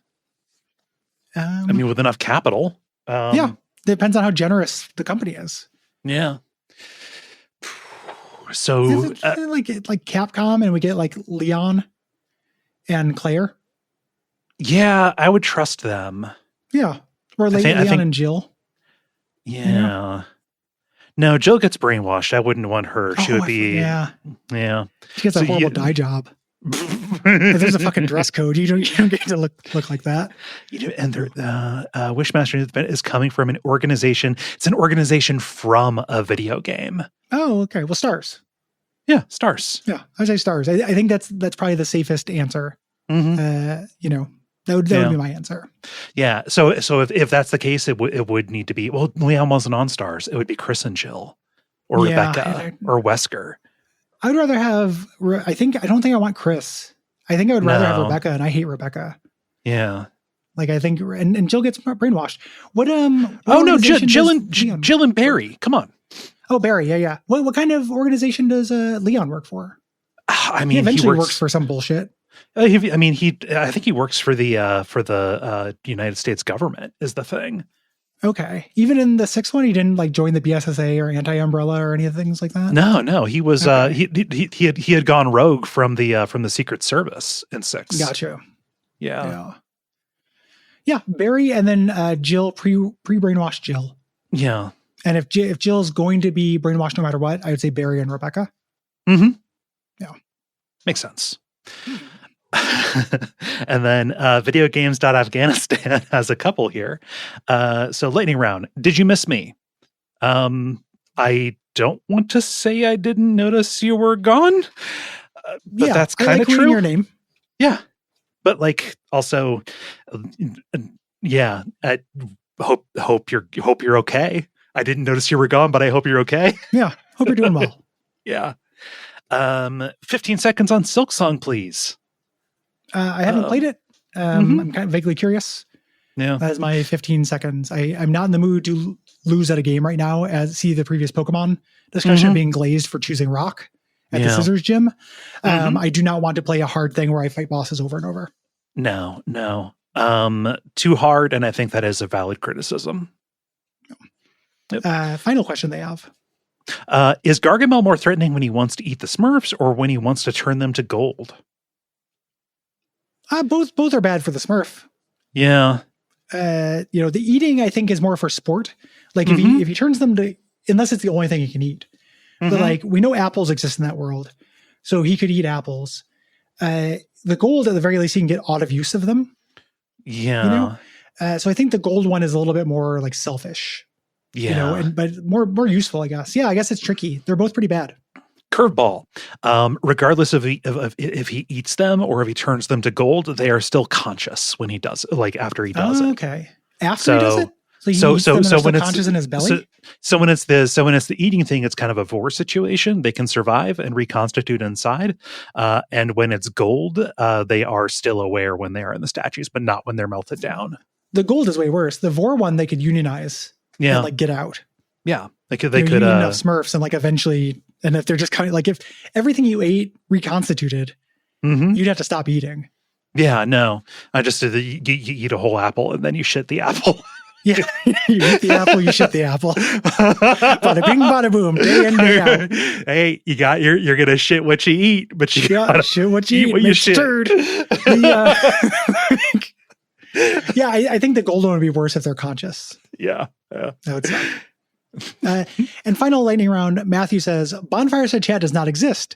You covered every Dark Souls game on WOFF, but here comes, like how many autos are on, but here comes Elden Ring. How do you cover that bad boy? How do you split it up? What do you dine on? What do you gloss over? Probably that would be really hard to do. So it would definitely be a month, right? Yeah. A month. I would want to split it up as mechanics. Like all of the kind of mechanical concerns as an episode. Yeah. And then broad strokes without talking about dungeons that much. Like we talk about the dungeon, but not the individual monsters on the way. So like you'd skip individual caves and stuff. Like I think we can get away not talking about caves. Yeah. Like a highlight boss. Unless it had a highlight boss or unless like the gimmick was really good, it would almost be like mini dungeons in a region approach. Right. Yeah. Yeah. So like we'd spend like a half hour on Rhea Lucaria. Yes. And that would include that whole thing in that region. Like as best we could. Yeah. And some stuff would definitely get glossed over. It wouldn't be satisfying. I think it would be, it would not be as good. Good thing we didn't do that. Yeah. No. We didn't do it. Wishmaster. Sorry. We didn't remark on good news, bad news, Wishmaster news. Yeah, Wishmaster news, which is neither good nor bad. It's worse. Yeah, it's a secret worse thing. Yeah. This is me then for the special topic. We have Doug who writes in asking us to talk about obtuse mechanics. Hey y'all, recently I've, and apparently everyone else, been enjoying Claire Obscure and encountered an interesting mechanic.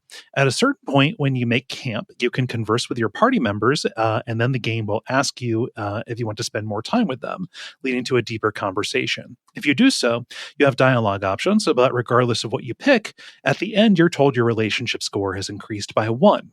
The game did not explain what that meant mechanically, and for quite some time, don't worry, it's not Mass Effect BS.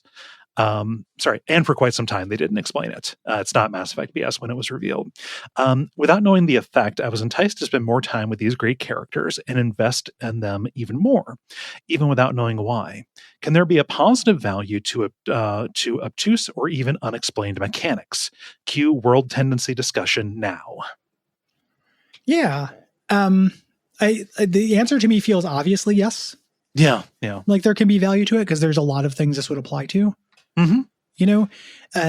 The not telling you what it does in that in Claire Obscure is only interesting to me if it does something bad sometimes. Yes. Like if it's always just going to give you a power up or increase your relationship meter, that's not interesting. I think that it needs to be something you can think you're doing something well. Yeah. And, Alpha Protocol, that shit. Yes. That is the kind of obscure mechanic. And, there's a good example, right? Alpha Protocol does not tell you what changing your relationships will ultimately do. You can find out if it will make somebody like you more or less. But sometimes if they don't like you, you get a favorable result. Yeah. That's obscure as shit. And that's perfect. Yeah, see the boss fight against Myberg, where you can just get him to, you can skip it by making him mad enough, right?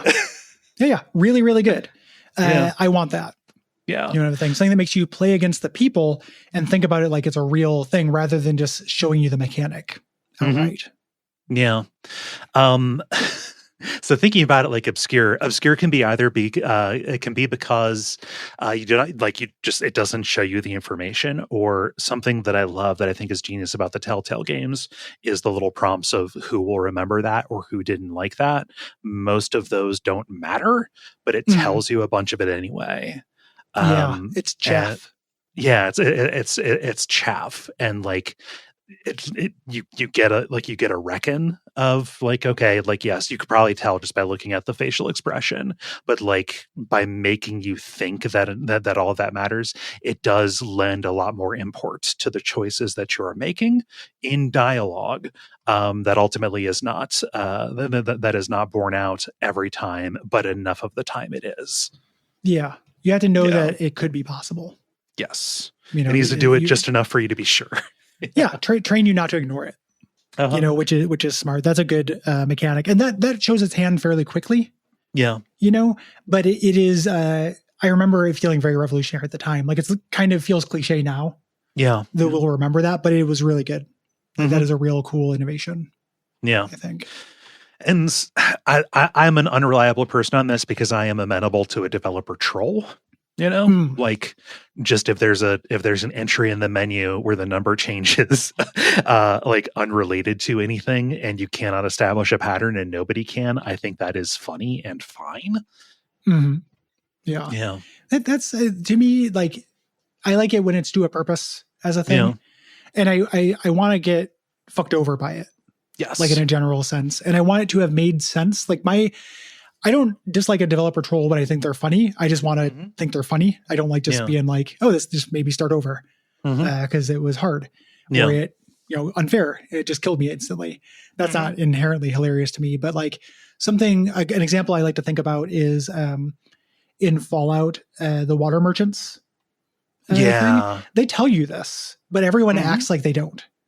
Like you tell the water merchants, you're like, we can deliver water, but it's going to make this a lot easier to find. They straight up tell you that, but because the way video games have trained us to not have consequences without them being spelled out, nobody thought that would actually lead to the vault being raised. And people got so mad at that. People talk about the timeline of that game to this day, even though you have to try to butt up against it. Oh God, yeah. Like even that is illusory. Like, the first number they give you is a lie. You buy yourself time, and that is enough time to get done what you need to get done. Wait, it's not that big of a game. It's so much time. But people got so mad at that, even though it's like 100% fair. It's it makes the world feel like it makes more sense and obscures the mechanical side, but not the narrative side of it. It's obscure because we are trained to think of video games as lesser, like that don't do things like that. As less of a real space, less of a believable thing. Where like, oh, the fact that they said it obviously doesn't matter. Like, it just like, okay, that's not serious because they would never do that. Yeah, that's fluff. Yeah. It's fine. I can ignore that because you play so much in games where you realize, I can't ignore that. It's almost every game. It's so much rarer that somebody says something's urgent and it's urgent. That almost never happens. In games, it makes it, it takes me out. Like, I don't believe it. It makes me, I like it when that's not true. They're like hidden stats and stuff and derived stats. I don't know if I've just got Pokemon on the mind, but like, if it is obscure to basically no purpose except for things that make difference to perverts who pay too much attention to it, that is like kind of annoying to me. So like not EVs, but like, I guess I don't know enough to have the actual example of this, but there's like, okay, this is the stat that it shows you, but the more important stat is the thing that it like just doesn't surface to you. The reason why I find those unvaluable is because they obscure information. Like, if you are trying to look up information about a Pokemon, like I am because I'm playing a Pokemon game, and it's a Pokemon that has tons of Pokemon I don't know. Like, everything I find in Google are forums for people, or like which ones are viable for high level competition. And not, and it's annoying to me. It's not wrong. That's not a wrong way to play the game, but it's annoying to me because if the game just had that stuff available, people wouldn't necessarily have to create codexes online to document it that they get from like data mining it. Yeah. And shit, that's perverse. That feels like a wrong way to do it. Yeah. See, also like in a Souls game, that when you look up, is this weapon effective? Pretty much all you get is PvP shit, as opposed to like, I don't know, make it work. It might be fun. Yeah. Right. Yeah. Or it is if you do this. If you like this weapon, sure, you can use it, but be careful of this. Yes. That's kind of the stuff I'm looking for. If I get to that point, I don't want to discover it myself. Yeah. And you also get into stuff, and this actually might be to an example that is to what you said. Like, I want to think that I'm doing well, but it is going to bite me. But like, okay, I'm talking about Final Fantasy Tactics, the Brave and Faith scores, where the only reason that the version that both of us played, the only reason it was especially mysterious was just because it was not tutorialized and not explained like in the documentation, but like understanding that the viable, like what classes you want to put somebody in are going to be affected by what their innate brave and faith scores are, and sometimes by their zodiac. Like that information is there and you can have it, but like it is fun and surprising when you kind of disregard it and you think, oh, obviously I want this caster to have as high a faith as possible. And then suddenly they leave. Well, no, war's not for me. I'm going to go be monastic. It's like, well, what did you expect? They get nuked by a fire one spell because they're so susceptible to magic. The weird thing that brings up, and it's kind of a different like orthogonal topic, is what things we consider to be obscure, even though they are not. Yeah. Like even in old Final Fantasy on the PS1, that stuff is explained in the manual. Not that they leave, but what all those things do, all the things that how it relates to levels, how it relates to magic and attack and stuff. Yeah. And it may have been explained in the like codex of the original version too. It's just if it's not directly tutorialized, we kind of don't read it. And when I say we, I mean any of us. Yeah. Like we've been trained not to do it. No, like when I first played, I mean, it took embarrassingly long for me to like look at a FAQ and discern what these numbers meant and like why they were displayed so prominently, right? It's really interesting too, like different gamer types. Like that is such a huge turnoff to some folk. Yeah. If a game is going to ask you to look up outside information, even a little bit, that is a fail factor. Yeah. People in the Slack will talk about like, I couldn't do this because I just got mad that this happened. Yeah. It didn't stop and explain it to me. It's just interesting. Like there's just different ways to approach it. It's hard for me to call those kind of things obscure. Yeah. Having in-game tutorialization for every single thing that happens is tricky.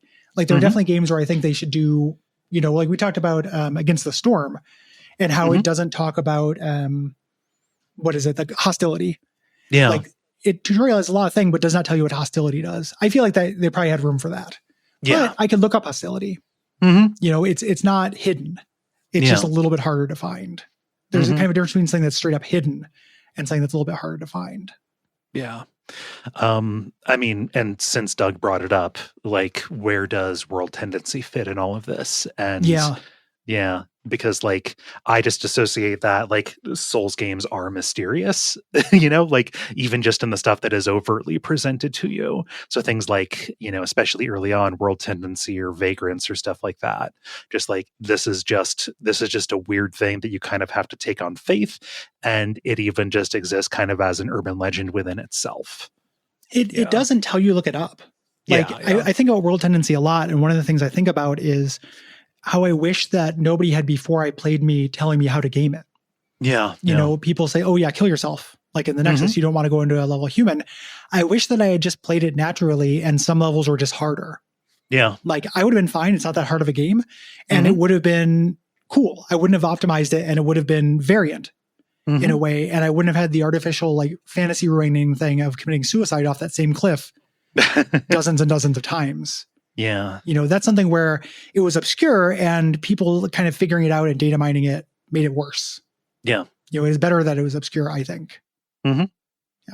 This intersects a lot with like optimal play and stuff. There are people who are going to look up that clear obscure thing. Yeah. And just because they have to do it optimally. Mm-hmm. And that I do think that's a goblin you should kill in yourself. Yes. Like, that is a goblin to get rid of. Mm-hmm. Yeah. Let's read some game responses. Let's. Going over to that right there. While you're doing so, since you read the question, I'll get us started here with Chris, talking about Monster Train 2. Chris says, I was excited for Monster Train 2, but when it came out, found that for some reason it just wasn't hitting. I hadn't played the original basically since launch, so I cannot remember if the art and story style were the same or not. But those two aspects were really killing the experience for me. Gary, you mentioned that getting to the wireframe really makes the game shine. Any tips on how to quickly get to that point? I don't know. Like, I'm just able to ignore it. I didn't like the story and art style in the first one either. Mm-hmm. This one, I think, maybe slightly worse, in terms of art style. But I don't look at those things. Yeah. I don't know how I don't look at them. Yeah. Being compelled by the other stuff enough, I guess. It's the converse of, the stuff that you're unable to ignore when it shows up. Yes. And, and other stuff. Right. Yeah. Like I have a hard time ignoring long dialogue bits if the dialogue is bad. Yeah. But I can ignore how something looks. Mm-hmm. Usually. Like if these were honey pop, big titty anime dragon clans and stuff, I'd have a much harder time ignoring it and wireframing it, I think. Mm-hmm. Yeah. It's a taste thing, and that is unaccountable. I think that you just have to try and force yourself. We had people, in discussion about it saying like, I just can't get past it. Like I just don't get it. And at that point it's just, maybe it's not for you. As a Binding of Isaac American, I deal with this all the time. Like people have written in a bunch of times apologizing because they can't get into the dead baby poop game. And I can be like, it's not really a dead, it's one of the most complicated games they've made. Complicated, well-supported things, but you do have to tolerate. Yeah.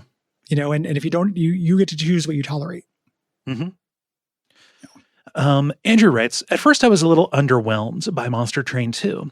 It seemed like all they had done was bolt on mechanics from Magic the Gathering to such a degree they had to pay Richard Garfield to design an event so he wouldn't sue. And then I unlocked the dimensional challenges, and then I unlocked the original clans. And at that point, it was clear that this was anything but glorified DLC. Yeah, the story portions suck, and my personality is such that I will never get forever hooked to a flawless wireframe game design. But this is flawless wireframe game design, and Shiny Shoe deserves credit for the decision to surrender infinite free-to-play slot machine money in the service of giving Gary something to do in bed for the next 6 decades. Hell yeah. Got any secrets you're not telling me about immortality, Gary? 6 decades, yeah. Yeah. That's very optimistic, Andrew. Mm-hmm. I appreciate that. Yeah. I hope you're right. I like being alive. I do think it's really, really hard to match in terms of what it does. Yeah. Like, dimensional challenges are also interesting. I haven't gone deep on those. They introduced a bunch of new ones with the most recent update, and they're interesting. Yeah. I'm still trying to get all the clans at Covenant 10. I'm like at 35 now. The fact that it's all combinations. Oh my gosh. Yeah.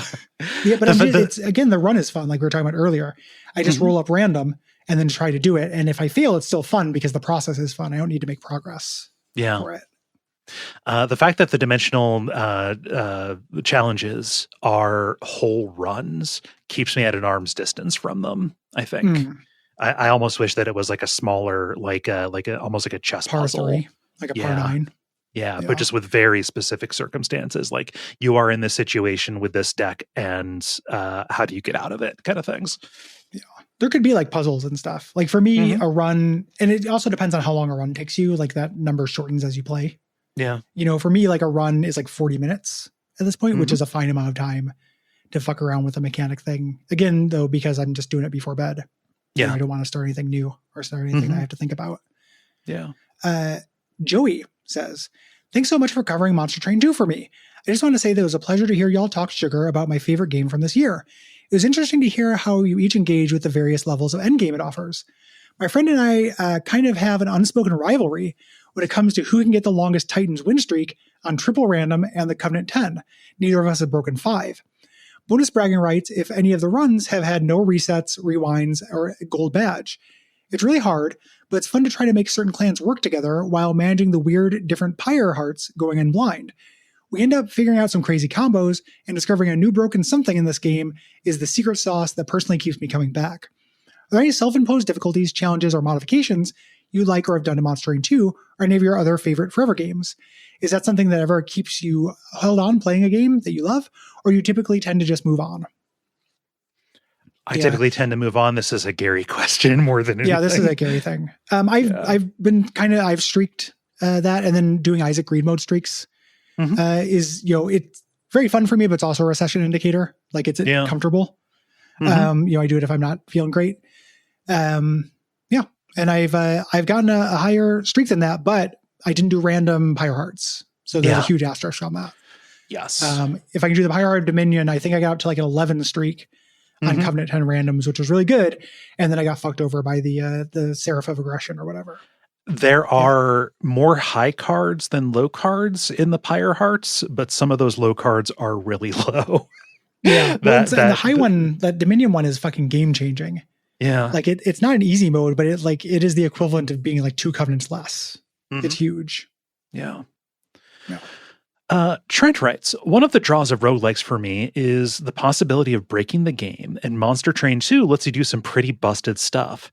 I managed to accidentally assemble an infinite combo in one of my runs with the Luna Coven through the use of the Richard Garfield event. That is the mystery boxes one. I put a 0-cost card that copies another card and 2 of the 0-cost 1 damage starter cards in the box. I then got the artifact that copies the first spell you play each turn. This let me infinitely copy the box with the clone spell and ping for a couple of damage each loop. Sadly, this was before I unlocked the Titans, but I did get to have a satisfying, if somewhat click-intensive, turn 1 Seraph kill. Did either of you have any particularly strong cards or combos that carried a run for you? I also wanted to note that you can get unlocks in the game while playing with mutators on. If anyone is having difficulty beating the Titans, but they want to play with the Hearts, just throw on 3 favorable mutators and go to town. Oh, I didn't know that. That's really good to know. That's generous and sick. Yeah. My favorite, I haven't had an going infinite play combo yet. I have gotten infinite Ember through the guy for the Melting Remnant who has Endless. And when he dies, you draw a card. Having him have the Stoat event where you sacrifice him for mana. Okay. And he would draw the other one. Those are the last 2 cards in my deck. So I just had them sacrificing each other, sacrificing themselves for mana. And I did have like an X spell at that point, but it wasn't one that would kill the boss. So I couldn't win with it. But I was like, I can do this forever. Like I can get as much mana as I want. Sick. I didn't play enough, and I don't know enough to call out a specific combo that I got. There were, times when I was definitely on a greased rail because I had made some good choices, but not enough to get, specifically give you an anecdote. Abe says, caveat, I didn't watch any promos for this game, so maybe it's common knowledge for everyone else, but for me, the reveal that the clans from Monster Train 1 turn up in this game put a huge smile on my face. I think it's one of the best timed reveals in a game. Players have to do just a handful of runs, getting used to the new clans, but possibly missing their favorites from the last game. And then, there they are. I think by unlocking them early on, it makes all the clans feel like an equally viable option. A worse version would have kept the original clans locked away as an endgame reward, and that would have felt like the devs were saying, we put so much work into making all this new stuff that we're going to make you play with it the whole time, and just the new clans. You can have your old clans when we decide you've earned it. Yeah. Agreed. It's so useful for helping you get used to new clans as well. Like when I was struggling with new clans, one of the things I would do when I was trying to get them is throw up the Awoken as a backup clan, because the Awoken plus 1 attack, draw 1 the next turn, whatever, plus their attack, whatever their root seeds, I think it's called, is really overpowered. It takes care of your draw for the entire game. So you never have to put points into that. And that would be really helpful as like a training wheel to getting me to understand like the Lazarus League. Early on.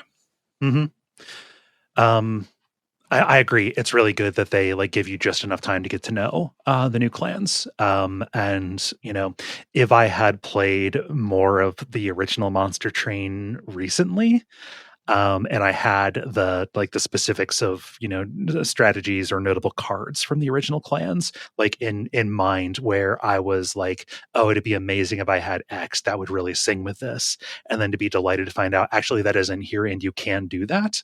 Mm-hmm. That is an interesting way to get to know a new clan even better by the negative space that the absence of the old clans leave. Yeah. And you see how they interact, and like it's just a very smartly designed game. Yeah. Like it is a game design fans game. Yeah. I think. Love it. Yeah. Moving on to questions about comments about unpacking. I think this is you. Yeah.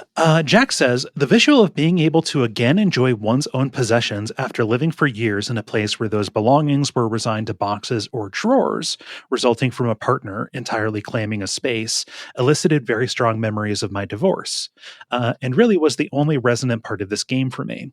I do get bringing yourself to things, but I shed a lot of tears when this actually happened and didn't have a lot of new deep reactions available by the time that I played this. Haha, having been trained to fold panties a certain way by previous girlfriends comes in handy again. This is a real, have you seen how a panty is? Yeah. Simulator. I knew, you know what? I have only seen them on a lady or off of a lady, not in storage. Yeah, that's very specifically a cohabitation thing. Yeah. Like it's an advanced panty move. To see them in their dormant state. I know all the styles. Yeah. Generally where I'm at on it as well. Like there are things that I had that were there in my real life that I felt things from. I just didn't feel it from this. Yeah. So, yeah.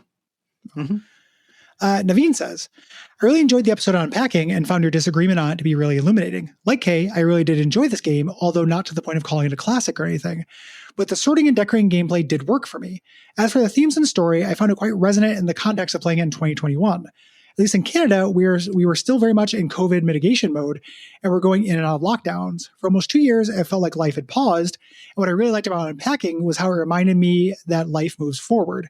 You move, make new friends, fall in and out of love, and discover the person you are deep down. Anyway, thanks for reminding me about this cozy little gem. Happy to do it. Yeah. It's interesting thinking about this game as a cozy thing and then thinking about games as like a therapeutic. Yeah. Bit. Like that is almost like a topic if we haven't already done it. But like I will play games for that. I recognize it as a value. It short circuits my critical brain. Right? Like see me playing this Pokemon game because I'm not doing good in the brain. Yeah. I recognize it's fucking dumb. Like again, I'm just going into scissor gyms and I just choose rock and that's it. I'm still doing it because it's providing a kind of therapy. Yeah. But it makes it not something that I can appreciate critically. Yeah, like it kind of kills my respect even if I'm needing it. Yeah. Or at least, it circumvents. It circumvents like thinking about this like as a work and how its elements fit together and how it fits in with other stuff, because something comes in, the I need this comes in and takes the place of that. Right. And it becomes just let me have this thing. I will let myself have it, but that part of me never shuts up. Yeah. I am never not thinking about what it's doing, and I just can't not do it. Even when I'm playing Pokemon and ostensibly enjoying it or getting something that's kind of shaped like joy, I'm still thinking about this stuff. Yeah. Like that voice will never be quiet for me. And that's just maybe just a Gary thing. Yeah. But yeah, it's always yelling. That's it, yelling. Andrew writes, I went into unpacking assuming the diploma moment was the big twist. I had it spoiled for me on a podcast and wondered if it would be a Sixth Sense situation where it worked just as well or even better despite knowing the twist. Well, it didn't. It might not have worked on me regardless, to be fair. Talking to some other ducks in the Slack, I came around to the idea that it would have been more impactful if the main character's art supplies were the thing that had previously been required to be placed in full view, and then had to be hidden in a drawer at her shitty boyfriend's apartment. I don't think that this was the intention, but it feels weirdly like the game is saying that men will force you to put your diploma under the bed, so you should date women instead. Yeah. At least it has a cute credit song with lyrics, which you could argue is kind of a meta commentary on 2010 2010s indie games. I don't know. The game feel is on point, at least, and I am biased as a Jew, but I did get a kick out of the dreidel, menorah, and Hamsa reveals. Yeah. I don't think it's commentary. It's just engaging in it. Yeah. I don't think it's deconstructing or doing anything with it. It just does. Here's also a cute song. Yeah, this is the game that we made, that we know we made, and that we wanted to make. So this is going to fit. Yeah. I also got a whiff of like, guys, am I right from this? That was frustrating to me. Not in an all male or not all men sense, but I find that shit hack. And it's anymore. Like I am frustrated by things that divide us.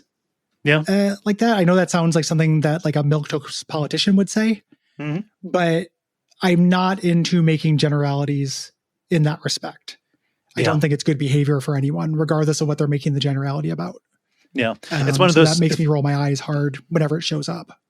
It's one of those, one of the many ways in which the way that it tries to tell its story hurts the story that it is trying to tell.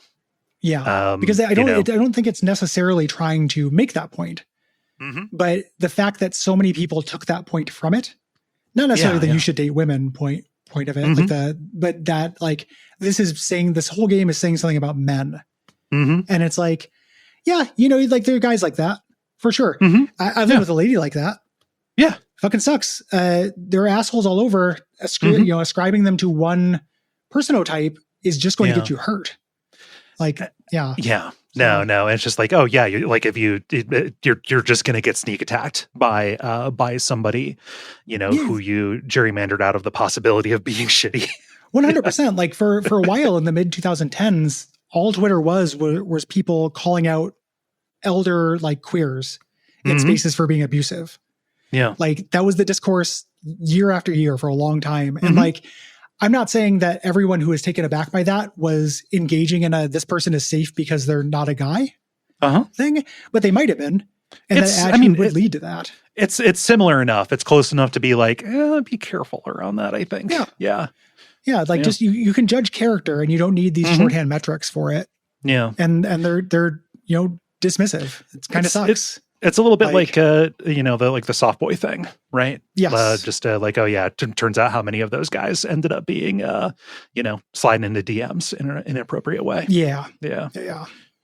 And that does suck. Not excusing that behavior. You should be careful around everyone. Yeah, it just goes back to the developer saying oh, we did not intend for that to happen, and it's like, well, but it did. And by it to happen being like, oh yeah, people come down saying this guy's just an asshole. I believe them when they say what they wanted. I believe them when they say that they wanted to communicate is that this was just a bad fit, but the elements that came together, and again, the way that they decided to convey information by lack of written words does make that a takeaway that is really easy to jump to in the greater cultural context in which it comes out. And one reason I think that's true, and this is not flattering to the game, but I'm going to say it anyway, is that for lack of other things, like you are desperate for conflict in the game. You want to have something. I want incident. I am desperate for story, and that at least points at a story. Yeah. Whereas a lot of the other things don't. We're like a story worth telling. I got yelled at for saying story when I meant like interesting story. Yeah. Like, yes, a list of events can technically constitute a story, but I wasn't trying to definition game it. I was just saying, is this, I got up, I go to the store. That's a story. Do you want to read it? Yeah. That's what I was trying to get at. Yeah. Dylan says, from a mile away, I could have told you that Gary wasn't going to like this game. And while I don't think that his Slack takes on it are wrong, I want to provide a counterpoint. My wife is an absolute sicko for organization games, house flippers, power wash sim, etc. And while I don't get the appeal of it personally, they have helped me understand the woman I love better. She played Unpacking on the Switch and in small moments, or played the Unpacking on the Switch in small moments of exhaustion while her 1-year-old was napping. I ended up watching about 70% of it with increasing fascination, becoming weirdly engrossed in the small pieces of environmental storytelling that peek through what was otherwise seemed like drudgery to me. I don't want to speak for Gary's play patterns, but over years of parasocial attachment from listening to the network, I do know he's averse to cozy core and routine simulation, something I tend to agree with.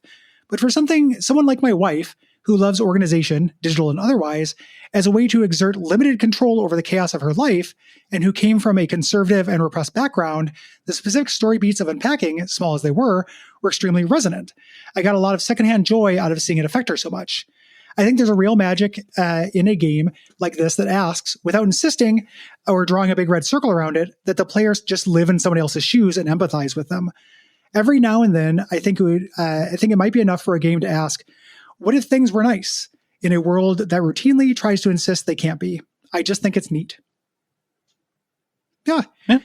I was frustrated by the response to my episode, to my thoughts on this episode. I feel like people were reductive. Huh? Not my episode, my thoughts on the episode. Yeah. Mm-hmm. I feel like people are being pretty reductive of my points. Multiple people. I'm not saying this is for no one. Mm-hmm. Like, if I'm not trying to take anything away from your wife. Yeah. Like, or from me, right? Like, I'm in the wife's position here. Yeah. I do not care if somebody else likes unpacking. Mm-hmm. Like, that's cool. I don't like cozy things. I don't like organization. So that was going to contribute to it. The question that I thought was interesting that I was trying to get to was, how much story does a story have to bring to make it interesting? Versus how much do you have to just kind of imagine, oh, I've been in that kind of situation. I know how I felt. Mm-hmm. The end. Yeah. Like that's the story. To me, that is inadequate for a story. Like, I will empathize with characters in stories a lot. Mm-hmm. But a lot of times they will have other things that kind of keep me going other than a list of things that happened. Yeah. Like Sir Bronte. Mm-hmm. As an example of that. Like, there were parts of that reflected my life. Like, I've had large abusive, angry old men in my life. I've had stepdads. There are parts of that resonated with me, for sure. Mm-hmm. There were parts of it that didn't resonate with me, but I was just taken in by the poetry of it. Yeah. Like, the situations were compelling and made me ask questions. Yeah. I want that. Like, that is what I want out of art. I yearn for human truths. Yeah. It's not that I can't have things be nice. It's that I want something to at least challenge me a little bit. Mm-hmm. Like, have a premise. Ask me a question. Yeah. Don't just say, like, things are nice. Do you remember when this happened to you as well? Mm-hmm. That's not worth hearing. And then it also, like, just like, what is it? Just how unpacking is not all vibes, right? Like, I think that there is specificity in it, and there are things that you do, and like it is conveying information that is not just in a fuzzy and gauzy way, but it is vibes adjacent. What is what is happening here, and it would just leaned a little bit too much on vibes for the way that you want to approach a game and a story, right? Yeah. I mean, there's not content within the story. Like, it's not quite Animal Crossing, right? Which, like, doesn't have a narrative. It has characters, and you make a narrative because you pay off a house and you decorate it. And if you want to call that a narrative, you can. Like, it is a list of things that happened. Yeah. But it feels different than a story to me. Yeah. And this goes a little bit further than that, but just not nearly enough for me. Yeah. But ultimately, also, the other thing is, I don't like putting books on shelves. If I liked what I was doing, I might have just felt friendlier because I didn't spend 4 hours doing something I didn't like doing. Yeah. And very hard for me to separate those two things. But I don't like when people I don't want to be straw manned about shit. Mm-hmm. I'm not saying that Dylan did that. In general, I had, I was a little frustrated with, like, people misinterpreting my takeaways from this, or saying that I feel like they're more complicated than I was being given credit for. Mm-hmm. So. Yeah. Both of us got to say, our take on it. Right. Yeah. And, I think that to a previous and earlier conversation, this did kind of fit into oh, this is something I needed. When I played it, in addition to the other stuff that I've talked about, where the level of specificity did work with me, and the personal projection, did give me enough to hold on to. That was all helped by the fact that I just liked what I was doing in it. Yeah. Right. It does play into that kind of games as therapy. Even personal projection is kind of related to that, right? Yeah. If a game is going to be a prompt and just get you to think about things that happen in your life, that's literally what a therapist does. Yeah. That is a games as therapy thing, which is an interesting kind of side path of games. Yeah. Like, I'm glad it exists. I participate in it as well. I'm not above it. It doesn't work with my critical brain. My critical brain screams about it the entire time. Yeah. Yeah. And I think that what is important is that you are not saying that it is without merit entirely. No, there were things I thought were neat about it. I want to see a better, like, a story I would like more told in that way. Like these going through somebody's things like that, telling a story, you could do something really well. I think it might need to have words in it. Yeah. Like I think I might need to know more about that person than what they like and what their religion is. Yeah. I need to know their personality. I need to have poetry. Yeah. I came into this, liking the things they carried and liking, there's a book that is just entirely personal archaeology called Life, a User's Guide, I think is what it's called, by Georges Perec. So like I was primed for this, right? I think the things they carried is significantly more absolutely resonant than this is. Yeah. Like I like that too. Well, because that's about a very high stakes thing. Yeah, exactly. Like there's drama to it. It's asking me, it's asking me to consider something, not just like, boy, it sucks to move a lot, but it's nice when it works out. Yeah. I also really wonder how much my background had to do with this, because like in many ways I should be in the pocket for this. Yeah. Like I've had to move and put my stuff away and get rid of things so many times in my life. Yeah. But just being shown that just doesn't do anything to me. Yeah. Like I don't want to be shown it. I want to be asked to consider it in a new way. Yeah. And this just didn't do that for me. Yeah. And I'm thinking about this as somebody who is moving, currently and getting my shit together, quite literally. I have, by and large, been a little bit like the old lady from the Labyrinth. I have carried everything forward, right? And, struggled to find places to put up the things that I feel reflect me, or the things that I value. And I sweat over stuff and rearrange things and, in a way that the game specifically speaks to. And I've lived a kind of life where I could develop that fixation, right? Yeah. It's the value of reflection versus, I think a little movie that you would like is called Fight Club, because it posits maybe the things we own end up owning us. I liked Fight Club when I was in middle school. I thought that was a dumb point. It's a good movie for middle schoolers. Yeah. There's a time and place for Fight Club. Pile. Yeah, it's for kids. Yeah. It's a children's movie, basically. There's a time and place for Fight Club, and it's 14. Yeah. Moving on to Blood Money, what does Riley say? Riley says, I started the Hitman series with Absolution, and going from it to Blood Money felt incredible with such a widening of the possibility space. Blood Money had me approaching an entire building as a level instead of Absolution's more room-based design. Revisiting Blood Money for the show in 2025 as a World of Assassination head, naturally it felt a little different and like I was coming from the opposite angle, those possibilities becoming narrower rather than wider. What the game still has in openness of levels now feels like it lacks a means of executing the targets. While there are some exceptions, like lighting the barbecue in the suburbs or hiding a bomb in a payment briefcase, I didn't realize you could do that. More often than not, I'd find myself just shooting targets and guards, getting minimal use out of tools like the poison. But when I came to accept that about the game, I found myself really enjoying the revisit, a few dodgy levels aside. Overall, what I compare Blood Money in 2025 to is listening to the demos of a band. There's still a lot of great stuff in there. You might find new favorites and come to appreciate how they iterated on ideas. Great for fans, but not how you would introduce somebody to Hitman. Listening to demos is a really good comparison. I love that. All of that is almost exactly how I feel about this. And that's also how I played it. Like I shot guys and I felt bad about it. Not for 2014 ludonarrative dissonance reasons. I just shot guys because I should be doing something cooler to them. Yeah. That's exactly how I landed on. Just about it. That is well said, Riley. It isn't just like it was just like the Simpsons. It was just like, oh, Fat Tony, you're not gonna like find like a real mobster way kind of do this. Like, no, I'm just gonna kill you. Yeah, just like oh, heart's no longer in it. We're well said. Yeah. Alias says, Blood Money was my first exposure to the Hitman series, and I played it under pretty memorable circumstances. It was during a sleepover at a new friend's house in my early teen years. His parents slept with a sound machine running, and around midnight, he introduced me to this secret nightly routine.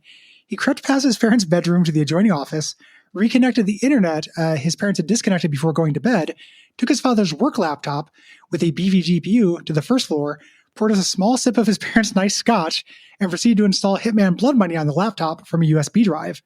Much fun was had. Eventually, we called it a night, uninstalled Hitman, returned the laptop, disconnected the internet, and went to bed.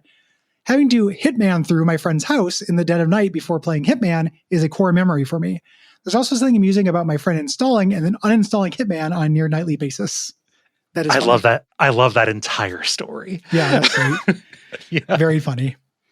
Child digression, or child, not digression. What's the word I'm looking for? Trespasses are very funny.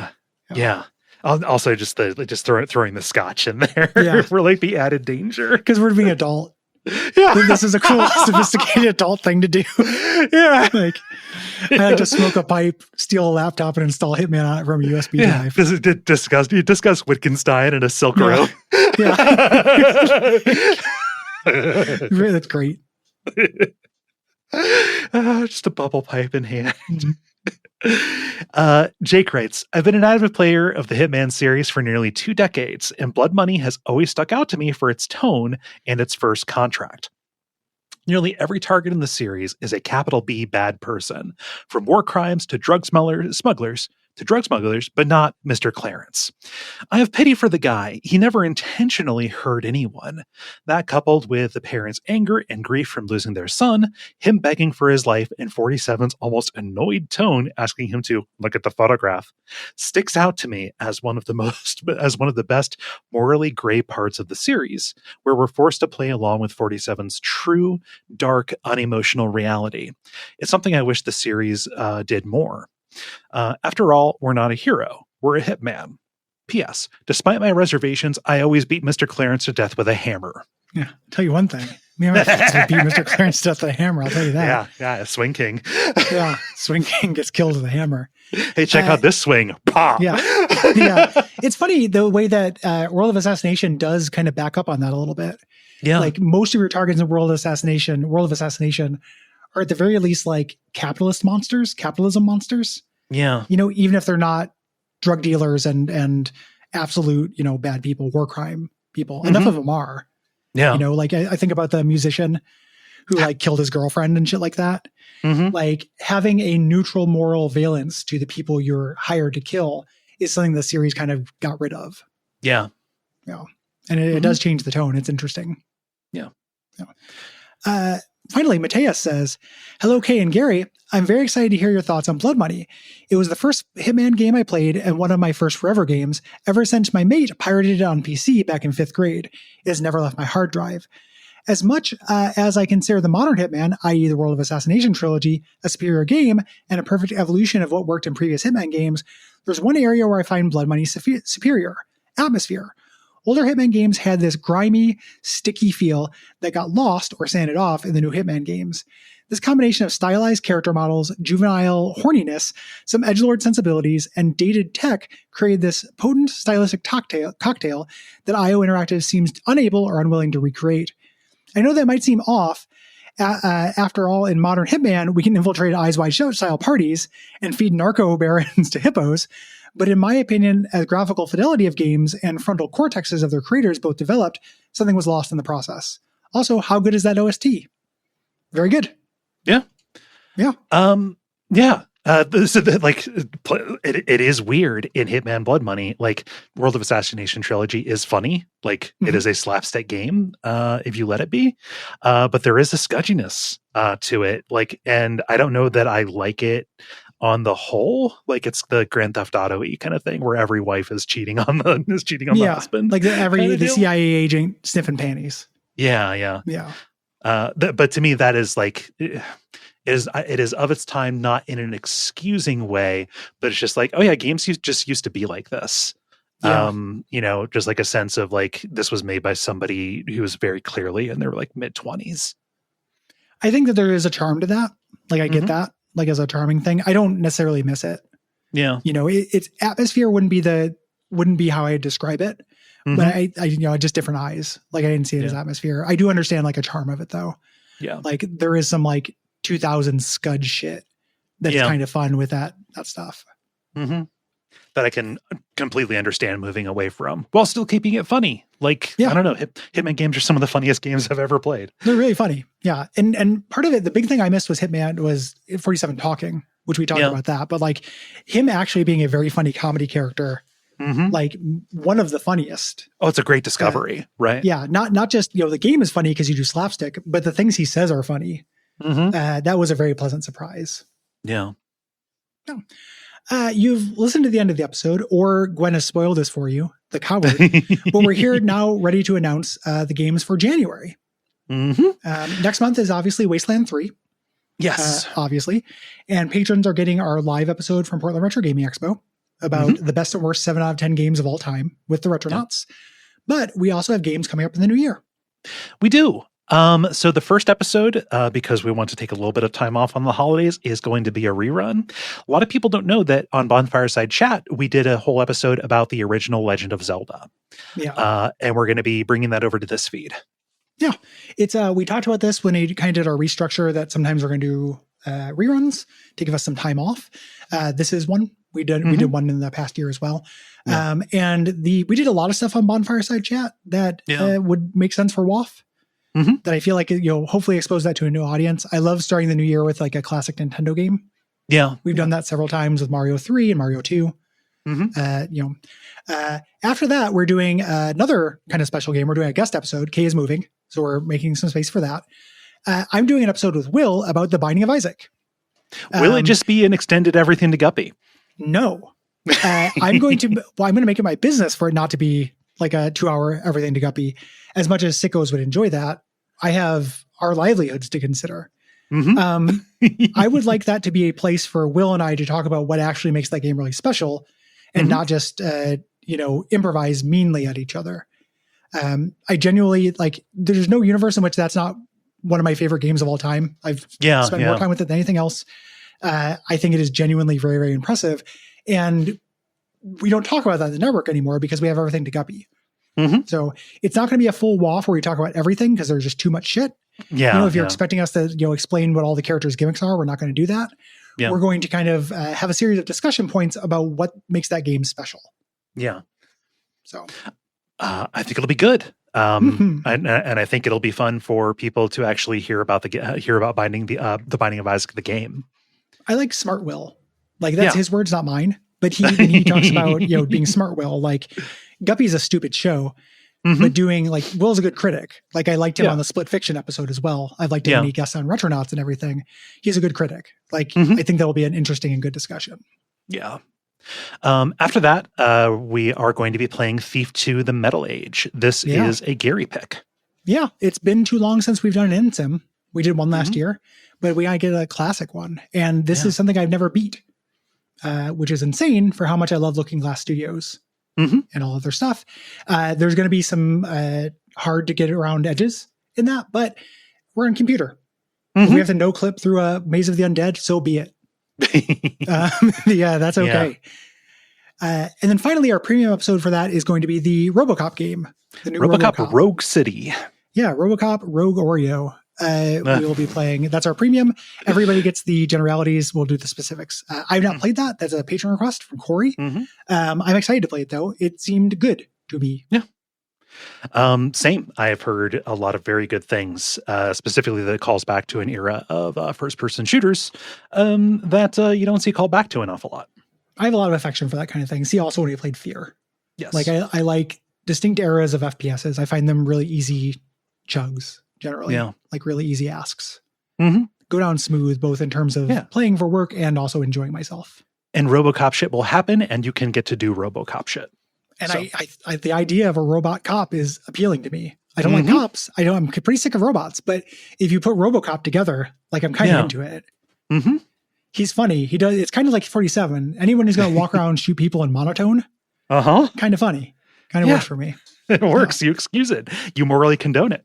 Yeah, I 100%. I support it. I actually give to the Fraternal Order of Police charity. You are developing robot cops in your spare time.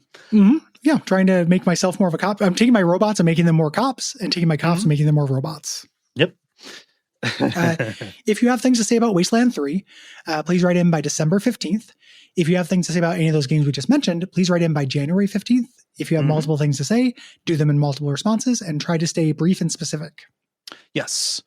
If you want to support us and get the full version of RoboCop, or get the live episode, or any of the full versions of any of the premium episodes we have done, go to patreon.com/DuckFeed.tv. If you do that this weekend as you're listening to this and use the code DuckFriday25, you will save some money. Yeah, get a little discount. Mm-hmm. Get some people in. We think we make a good product, and we think that we provide a really good value. If that price tag is holding you off, we want you to get a taste of it. It's very helpful. If you're already patronizing us, we really appreciate it. It literally keeps the lights on. The only thing you can really do is leave us ratings, reviews wherever you find podcast. Tell your friends, post about us, things like that. We don't advertise. That is what helps us. Yes. And also, remember, Duckstream is December the 12th and the 14th, streaming for 48 hours on our Twitch channel to raise money for Point of Pride, an organization that provides direct support for trans people who need access to life-saving medical care. Yeah, good cause, and will be a good time. Finally, join us in thanking our producer, Gwen. Thank you, Gwen. And we will see you next week with Wasteland 3.